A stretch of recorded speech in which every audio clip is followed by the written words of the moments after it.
All right. Welcome, everyone. Thanks for coming.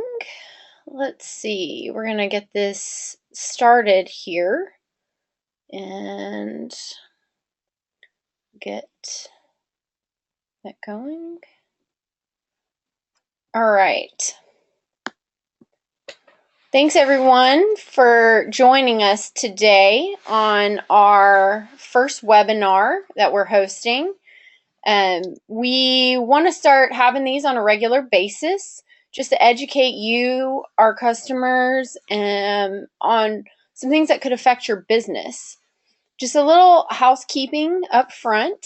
There is a chat feature in the lower right-hand corner. If you have any questions, you can feel free to ask them along the way, and I'll field those questions. Also, we want to keep these really short because we want to be respectful of your time and just give you the need to know. And at the end, we'll have a special offer for all of those who have attended. So I'll introduce myself. My name is Jordan Knipp. I'm the marketing manager here. Most of y'all may not know who I am. You may have gotten the emails from me, and I'm also the one sending out the newsletter. I'm new, so if you have any questions, feel free to email me. And with that, I'm going to turn it over to our speaker, Michael Bush. Who most of you all know, he is the managing partner of Digital Minds for the last 18 years. And with that, I'll let him take it away. Thank you, Jordan. Again, I want to thank everybody for having an opportunity to be here. We know your time is valuable, and just a chance to get together for a brief little tech tip of what you might want to be aware of and educate your staff at your company. And what we're going to talk about today is ransomware. And you may or may have not heard about that. The ransomware is one of those things. What is it? It is malware that basically prevents you from accessing your system. And what I mean by that, what will happen is it will actually encrypt your data so that you will not be able to access it without a code or an encryption key is what they would call it. And essentially, they will come back and say, "Hey, we'll be happy to give you access to your data if you just happen to pay us a little money." And that money can vary, from anywhere from $130 to thousands of dollars. And so, it's one of those things of, they're going to try to hold you hostage. And so you definitely don't want to be in that situation. These things, the ransomware can do anything from it'll affect your hard drive. Even if you have the latest, greatest solid-state drives out there, it's going to encrypt it. And potentially, if you don't get it off the system, it's going to reinfect its system. So if, let's say, you don't find the machine and you get your files restored back, locally, and it's going to go back and re-encrypt them again for you. So it's important that you have those right things in place. But I mean, there's been situations where it can actually reprogram the firmware. Very odd situations, but it is possible. So then the question is, where does ransomware come from? It's one of those things of it can come from what they call watering holes, and essentially they're going to, if you're doing searches on the internet, sometimes you can be redirected, or it'll say where you'll have to download a specific viewer to this, and you get forwarded to these sites, and that's basically what they call water hole. They're going to send you there to try to congregate you all to those specific sites through redirections, and those are the things they do. It can also come in from phishing scams, and a phishing scam is where you'll get these emails in. You've seen a lot of them probably from your bank saying you need to go in, log in, and change your password. Or you have a Uh, you may get those in from some kind of online service that you have, and part of that they're just trying to make it look like it's coming from a valid source, and this is what they call social engineering from that standpoint. It may come from someone you think you know, so they are socially trying to make that acceptable to you and make you feel comfortable. They're trying to lower that your guard there to make this. So part of educating the staff in your company and making sure that they take the time to, is this really valid, and really take time to look at before you open up any kind of attachments. And one of those little note down there from this is actually came from Verizon Wireless, says 23% of employees open phishing emails, and 11% of them click on attachments. So it's kind of scary the fact that how easily this type of extortion can quickly spread itself through an organization. Here's an example of a phishing scam where this is like an invoice coming in, and it looks like a valid invoice. So let's say this is coming into your accounting department. Oh, okay, and it may be something that they may have been receiving that in the past. So you just have to be careful, and this is where having those multiple security layers in place will help protect you from this. There are on your mobile devices. Guess what? It can get encrypted too. So having it, they first found it on an Android phone, but if that what they call a SIM card, where you or the SD card that's on there where you store all your pictures and things like that, what it would do is it encrypt all that, and so you would possibly lose those photos if those aren't backed up properly. The other one here, Mr. Steve Jobs here, before he passed away, he had his little opinion about Flash, which you may go to on certain websites and you'll see certain animation, and it's a very prominent thing that you'll see when you'll go. It'll say, oh, you need to download the latest viewer, and so that is an exploit that a lot of the spyware and ransomware writers are using, saying, oh, this has just become a normal, socially accepted practice. Oh, just download it. So you never want to download the Flash viewer from a site other than Adobe or from your corporate IT or your supporting company that's helping you. Let them distribute that to you. And so, because that's definitely a way for them to get inroads into your system. And part of the Adobe Flash, they will start doing little web advertisements that the notifications we were talking about earlier. And so you get these prompts saying your Adobe Flash is out of date, and you need to get it up to date. So just be aware of that. Again, something else to educate your staff on. When we talked about social engineering, they really want to. They really study kind of the way people interact on the internet, and they try to mimic that as much as possible. So it's one of those things. It is something that everyone needs to be aware of, and just keep that in mind. Some scary statistics here is that McAfee Antivirus saw that there was a 165% rise in ransomware the first quarter of 2015 as compared to 2014. That's a major increase.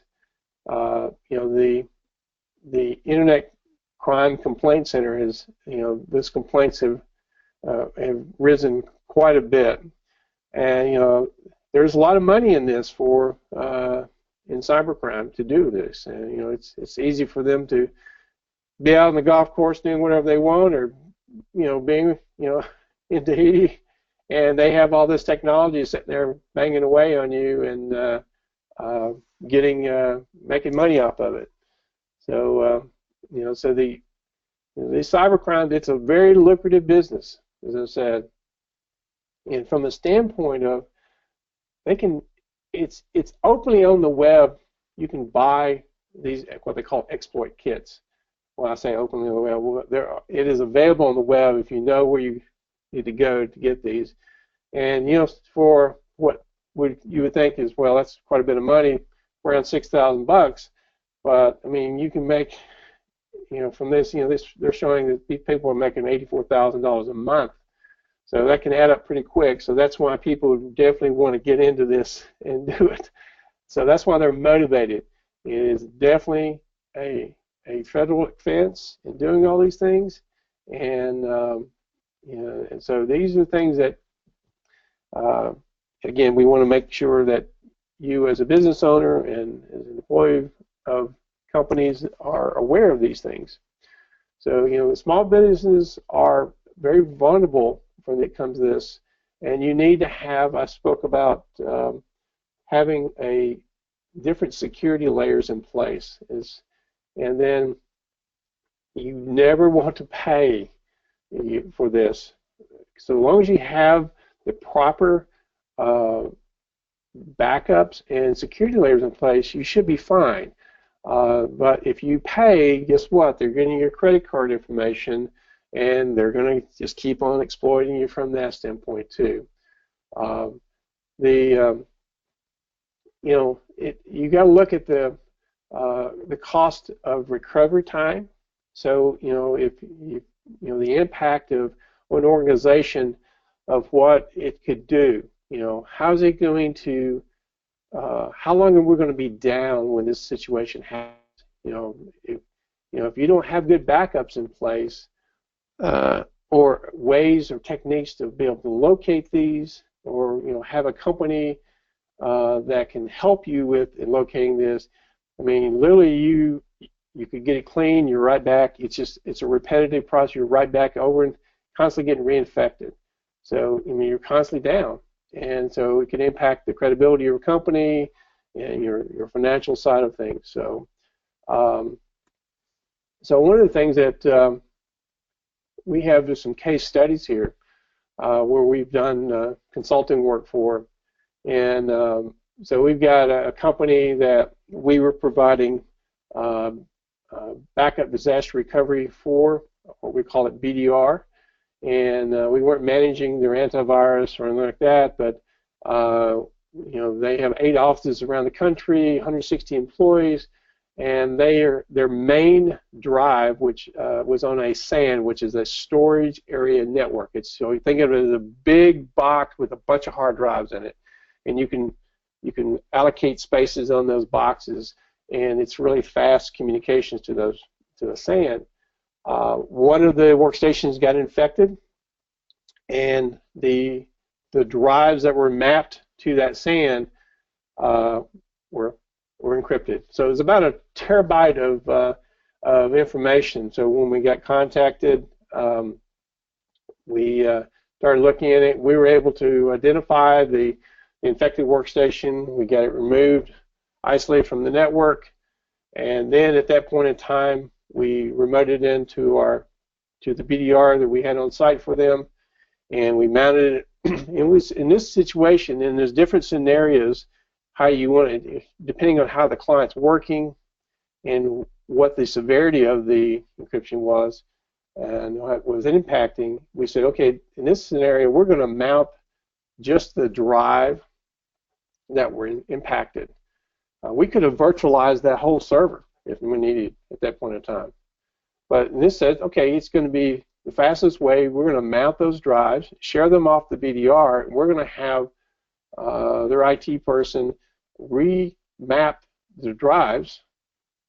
Still going to have the same drives you may have familiar with on a network. You'll have, you may have like an N drive or a P drive or a U drive.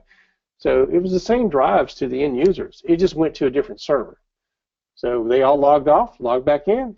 Bam, all their data was back, and they were operational. and we worked in the background to synchronize all that data back over to the server, and then schedule a time to bring them back online to their normal server. Company B, here's a case study where they had 10 employees, one office, and their main server share got encrypted. And again, it took about 20 minutes to isolate that specific machine. In this case, we looked at it and we said, okay, we found the encryption point of time, and we said, okay, in this we're taking backups every hour for this specific client, and we found when it was looking at all the different data that we had, and said, okay, here it is. We restored just right before that point in time, and they were all back and working. Case study with company C here. This had 75 employees, 3 offices, and their main share got encrypted. In this case, it took about 30 minutes. We determined the encryption point of time. In this case, we just completely removed the share, and we put the share from the BDR over there and just copied it over.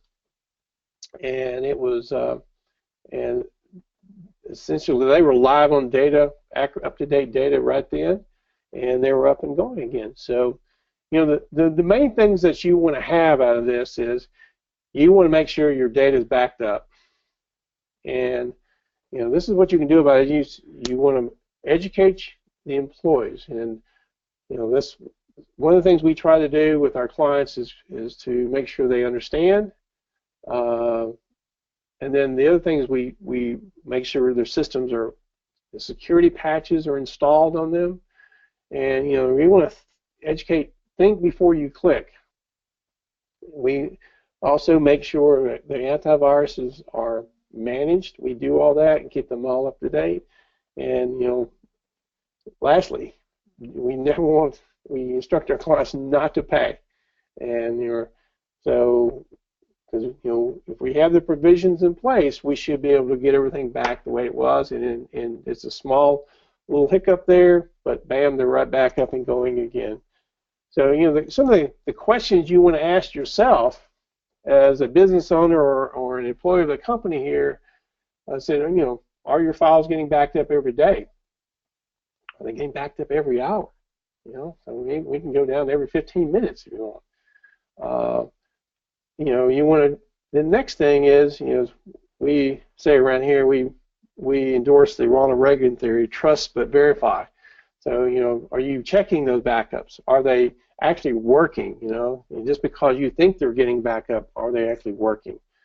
And then are you keeping off-site copies of your data, so that in this situation where you may have a fire at your office or a tornado comes through, water damage. Let's say there is a flood, or your sprinkler system goes off in your office, and it basically floods everything, all your equipment is gone. And so what are you going to do? And then are you keeping your antiviruses up to date? Are you keeping your patches and all the security up to date?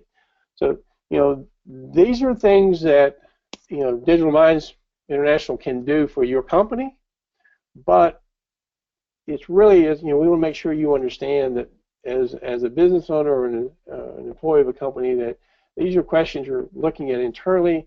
If you've got an existing provider, these are the things you need to make sure that you're asking them, are they doing these things for you?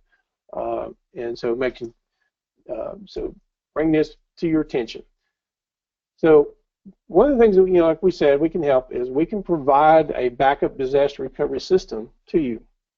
We can give you fast recovery of your data, even if your whole server were to crash and it would not boot up. We can essentially virtualize that server and bring it up in time for you. And as we mentioned, in the events of these disasters, where you have ransomware or natural disaster, even if it's catastrophic, where everything is not bootable, we can't get anything, it's your fire or whatever, we could essentially virtualize that in our data center for you. and give you remote access. So your staff, if you needed to, you could go work remotely. Depending on your organization, you could go to um, a Starbucks if you wanted to, and get online and have access to all your data. So so one of the thing that we really want to emphasize here, that is what we've done and what we do with the backup disaster recovery. It's just battle tested. We have done it. That's the reason we're giving you these case studies. We want to make sure you see the confidence we're trying to project here to you attending this, that we can provide this service to you, make sure you feel comfortable and confident it's going to be reliable. We can securely store your data and store it off-site. It's going to be encrypted. The main thing, you don't want to be held hostage here.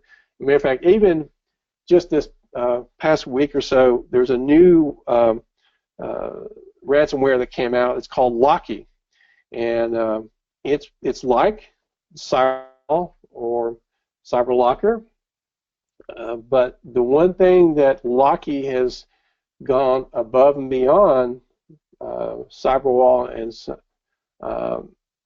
CyberLocker is that where before, if you had a mapped drive on your workstation, like again an N, a P, or an S drive, and it would only encrypt those mapped drives, Locky is going to scan your network for any opened shares, meaning that if you have a hard drive on a workstation and you share information out to someone else on your network, it's going to scan it, find it, and if it can access it, it's going to encrypt it.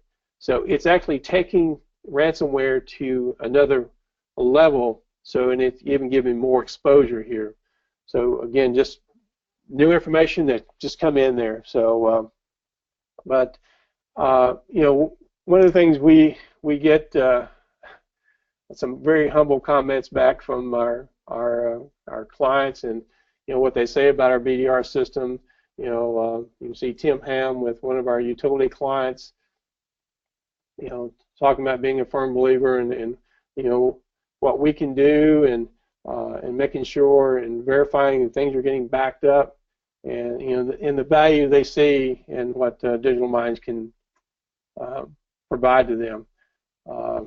Here's another utility company that we've done some work for, and that we manage their systems for them. So so one of these things of we want to present to everybody here is an opportunity, and because we feel like we could provide a great service to you, but we want to educate you first and foremost. But we have a webinar seminar special here for you. So we have for the first 5 people that will respond to this, we'll be happy to come on site.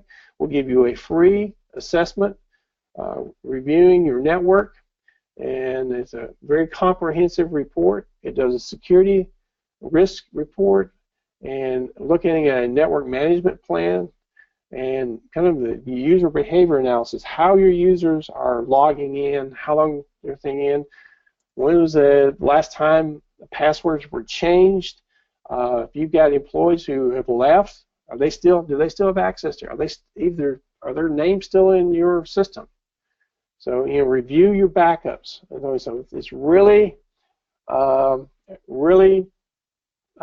good opportunity here, and I want to bring that up to you. So with that, I'm all done, and I'm going to hand that back over to Jordan. Hey, well, I just wanted to thank you for coming, and if you are interested in the offer, there is my email there, jnipp, at digitalmind or dmisys.com, or you can call the office and they'll reach me if you are interested in it. And some final housekeeping notes. You'll get a little survey at the end of this if you wouldn't mind responding and just giving us some feedback on what you liked or some suggestions. And with that, if you have any questions, feel free to email me, or if you want to put one in the chat right now, you can. and I'm not seeing any. So just thank you again for coming to our webinar. Really appreciate it, and taking time out of your day to do this. We'd like to keep doing these in the future. If you have any topics or suggestions, please feel free to reach out to me and let me know. Thank you for coming today.